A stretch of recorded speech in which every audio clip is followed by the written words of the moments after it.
We are coming up on the conclusion of the 2023-2024 NBA season, and a team that consists of CJ McCollum, Brandon Ingram, and Zion Williamson. They have only been in the national spotlight once this season, and that was when it was for the criticism of Zion Williamson. And we all know what that criticism was about Zion's weight, about his health, whether he was in shape or not. And some networks like ESPN and some talking heads like Stephen A. Smith was completely blowing things out of proportion, and I thought he was over-exaggerating a little bit, both on First Take and on his podcast. I thought he made some pretty crazy jokes or some pretty crazy accusations, but we all know Stephen A. Smith wouldn't be who he is if he didn't over-exaggerate at times. And even NBA legends like Charles Barkley and Shaquille O'Neal, they had some things to say about Zion's health, weight, and conditioning, and that's fair. I think it's okay for everyone to have their opinion, and I know that's what their job is. But what happens with the national media?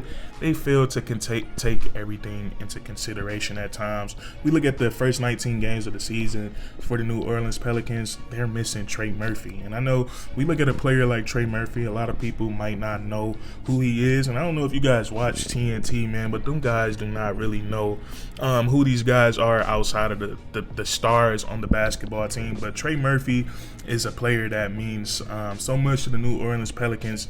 I know you look at him; he might not be a top 4, top 5 player on the team, but what he brings impact and his ability to shoot the ball, it means a lot for guys like Zion Williamson and Brandon Ingram, because Trey Murphy is one of the few players in the NBA that can stand 3, 4, 5 feet behind the three-point line, spotting up, and still be a threat to knock down a three-point shot. So when you have guys getting downhill like Brandon Ingram and Zion Williamson, having Trey Murphy out there spotting up makes a huge difference versus him not being out there. And then also CJ McCollum, he goes down with a collapsed lung this season, misses 48 games. Has only played 48 out of the 64 games this season. So that's a huge chunk of time without your two best shooters on the court. And looking at Trey Murphy, looking at him coming back, he is finally whipping into that Trey Murphy that we've seen over the last 2 years.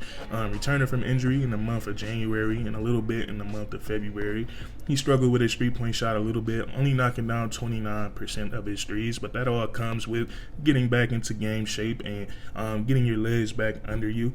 Since the All-Star break, Trey Murphy has been nothing short of fantastic. He's averaging 22.83 points per game off the bench, and he's knocking down his three-point shot at 42%. So having him back out on the court, having CJ McCollum back out on the court, it has been big time for the New Orleans Pelicans. And then another thing that the New Orleans Pelicans should be excited about is that I think we're finally about to see a postseason, a time where it's like some meaningful basketball, and they have their two best wings on their court. I don't know if we consider Zion a wing because he's a freak of nature that can do a little bit of everything, but they're going to have their two best players and their supporting cast out there for the playoffs, and this is going to be so big time for the New Orleans Pelicans. But looking at the health of these two guys, Brandon Ingram and Zion Williamson, it's like over the last couple of years we've saw them go through some injuries that keep them out for a very long periods of time, or in some cases keep them out for the rest of the season. This year that just simply hasn't been the case. If they're missing games, it might be to them having to play in a back to back, or they might have some little knick-knack injury, but nothing too serious so far this season. Brandon Ingram for the New Orleans Pelicans, he has played 58 out of the 64 games. I think he deserves a lot of credit for that, because we know it's been hard. It's been a struggle for him staying on the court, and the same thing with Zion Williamson. He's played 53 out of the 64 games. So I think this is so big time for the New Orleans Pelicans. Now we're looking at a team, I think the New Orleans Pelicans, they are so built for playoff basketball because they are so balanced. They're so balanced with everything. They're balanced with the way that they can score the ball from inside and out. They're balanced with the age on the team as far as young guys, as far as veterans, and they're also balanced with what they can do defensively with their lineups, putting Zion at the 5, going big with Jonas, putting a big that can kind of do a little bit of everything on the court with Larry Nance. So the New Orleans Pelicans, by the time the playoffs come around, they're going to be very, very dangerous. And I just want to run back and talk a little bit more in depth about Zion Williamson and why I think he's going to be so critical by the time the postseason arrives. And I mean critical, I don't mean in an X factor factor type of way. I'm saying what he's going to be doing to other teams and to his opponents is going to be critical. Now, right now, Zion Williamson, he's averaging 22 points per game, 5 assists, 5 rebounds, and he's shooting almost 60% from the field. I believe he's around 58%. But what's so impressive about Zion's numbers is that the New Orleans Pelicans, they've kind of been pacing him this season. He's only playing 30 minutes per game. So in 30 minutes, he's averaging 22, 5, and 5. And I think that's so impressive. And since the All-Star break, it's like Zion Williamson is getting better and better each night as a basketball player, because now he's just not impacting the game with his ability to be unstoppable inside the paint, but now he's passing the basketball a lot more. He's making himself, he's decoying himself a lot more to make life a lot easier for his teammates, whether it's getting hockey assists or getting a direct assist. And also he's ramping things up on the defensive side of the ball. When we saw Zion at Duke University, we saw him making some crazy defensive plays, getting blocks, getting steals. And actually, when he played at Duke, I believe he had a bunch of steals and a bunch of blocks. I was just reading about it. I forgot how much it was, but he had a bunch of steals and a bunch of blocks while playing at Duke. So Zion Williamson, I think he is starting to take things a lot more serious. Coach Willie Green said he thinks we're about to see peak Zion pretty soon. So I think by the time the playoffs come around, 22 points per game, we've seen it over this first couple of years. Zion Williamson, he can score the ball. He can score the ball with ease. But like I said, we talk about the balance of this New Orleans Pelicans team.